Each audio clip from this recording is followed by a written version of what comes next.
राम राम। आज हम श्रीमद् भगवत गीता के अध्याय 7 ज्ञान विज्ञान योग का श्लोक 6 देखते हैं। पहला चरण एतद, त पूरा, द के नीचे हलंत, आधा अक्षर पूरे के साथ पढ़ेंगे एतद। यो, इस शब्द में ध्यान देना है, बड़ी नी है, पहले है बड़ी नी, आपको इसको लंबा खींचना है, और दूसरा है छोटी नी, तो उसमें आपको कम समय देना है। कैसे पढ़ना है? यो नी नी, यो नी नी, इसको खींच दिया और इसको कम समय दे दिया। भ पर बड़े ऊ की मात्रा लंबा खींचेंगे, भूता, नी छोटा है, भूतानी।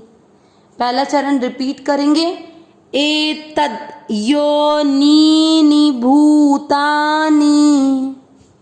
सेकंड चरण स में अ मिक्स करेंगे, वा पर आधा र, इसको देखेंगे इधर ऊपर जो मात्रा है वो है आधा र और ये वा, तो स के साथ आधा र पढ़े सर वा, सर्वाणी पर बड़ी मात्रा लंबा खींचे, मतलब अधिक समय दें, सर्वाणी सर्वाणी। त्युप, त्यू प में अ मिक्स किया, त्युप धारय, र और य दोनों अक्षर पूरे पूरे, दोनों में अ का उच्चारण मिक्स होगा, धारय। सेकंड चरण वापस, सर्वाणी त्युपधारय। पहला और दूसरा चरण साथ में पढ़ेंगे, एतद योनीनि भूतानि सर्वाणी त्युपधारय।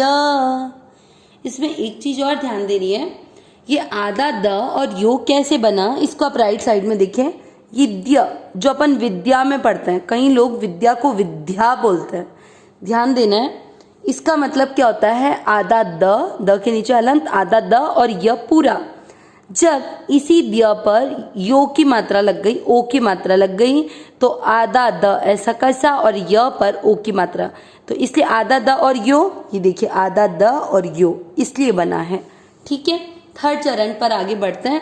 ह पूरा है, ह पर अनुस्वार आधा म, अहम क्री, क के नीचे री से ऋषि की मात्रा, इसको राइट साइड देखेंगे, क आधा, नीचे जो मात्रा है वो री से ऋषि की, इसको पढ़ेंगे क्री, कृत, कृत आधा तक कृत। आगे एक बात ध्यान देनी है, अगर स स्टार्टिंग में नहीं बोला जा रहा है ये वाला, तो आपको करना क्या है, कृत के साथ आधे स को बोलो, कृत्स। कैसे? आप लोग एप्पल बोलते हो, एप्पल का प्लूरल बोलते हो, बहुवचन जिसे हम कहते हैं, वो आप कैसे बोलते हो? Apples, apples. बहुत सारे एप्पल्स को क्या बोलते हो? Apples, right. तो कृत को बोल दो कृत्स, कृत्स, यहां तक का उच्चारण हो जाएगा, कृत्स। फिर क्या बचा? न के साथ आधा से नस्य, नस्य, य में अ मिक्स कर दिया, मतलब इसको इसके साथ बोल दिया, इसको इसके साथ, और य में अ मिक्स कर दिया। ठीक है, कृत्स्नस्य। अब जगत, तीनों अक्षर पूरे पूरे, तीनों में अ मिक्स होगा, जगत, जगत, त में अ की मात्रा विसर्ग को पढ़ेंगे ह, जगत ह। तीसरा चरण वापस, अहम कृत्स्नस्य जगतः। चौथा चरण प्र का अर्थ क्या हुआ? आधा प और ये वाली मात्रा र पूरा, इसको क्या पढ़ेंगे? प्रभव, भ में भी अ मिक्स, व में भी अ मिक्स, प्रभव, व में अ की मात्रा विसर्ग को पढ़ेंगे ह, प्रभव, प्रल, य के साथ आधा स, प्रलयस, प्रलयस, त में अ मिक्स किया, तथा। चौथा चरण रिपीट, प्रभवः प्रलयस तथा। तीसरा और चौथा चरण साथ में, अहम कृत्स्नस्य जगतः प्रभवः प्रलयस तथा।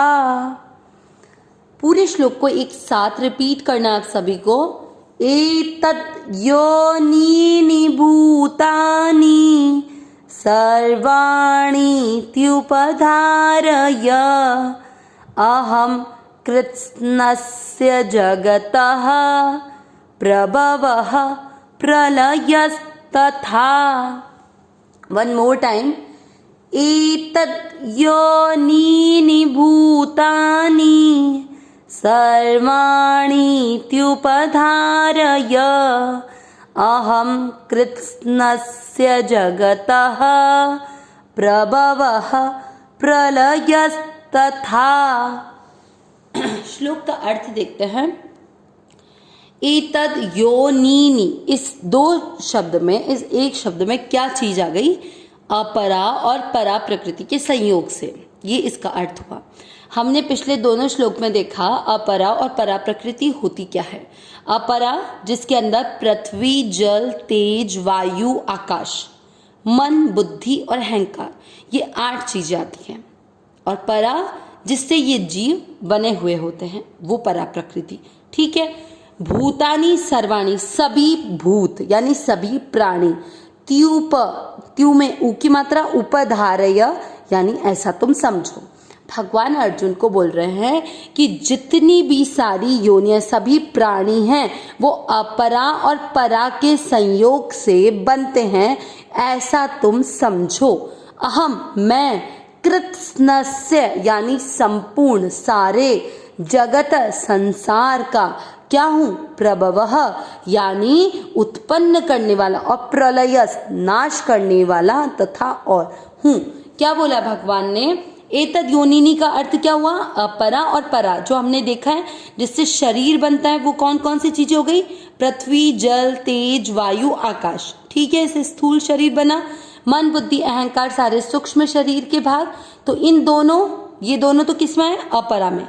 और परा जिससे पूरा जीव बना हुआ है, जो हम अविनाशी स्वरूप है, वो।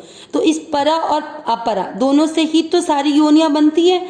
तो यही भगवान ने बोला है कि अपरा और परा के संयोग से सभी प्राणियों की उत्पत्ति होती है, ऐसा तुम समझो कि मैं ही संपूर्ण जगत को उत्पन्न करने वाला और उनका नाश करने वाला हूँ। क्योंकि सबकी उत्पत्ति का कारण और नाश का कारण सब कुछ भगवान ही है।